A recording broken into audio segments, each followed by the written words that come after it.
حبيت ننبه لحاجه.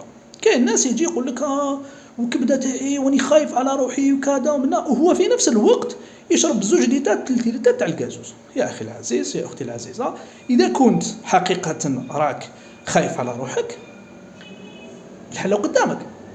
خاف على روحك بانك ماشي تروح دير لي زاناليز ودير لي راديو دير، مرحبا بك، ارواح، ما كاش مشكل نديرو لك، ولكن سورتو خاف على روحك انك ما تشريش الكازوز، ما تشربش الكازوز، ما تقدموش للناس، وهذا يكون اكثر كما يقولوا منطقي.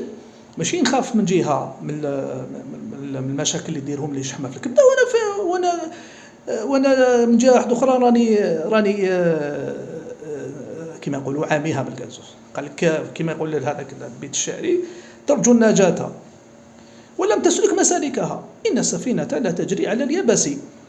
انت حاب تسلك وماكش تمشي في الطريق المليحه تاع السلاك، ماهيش منطقيه الحاله. هذا هو حبيت برك فقط نوصل لكم هذا الفيديو، ان شاء الله يكون فاتكم. واذا كان عندكم حبيتوا عندكم يعني اسئله ولا حبيتوا مواضيع ناخذ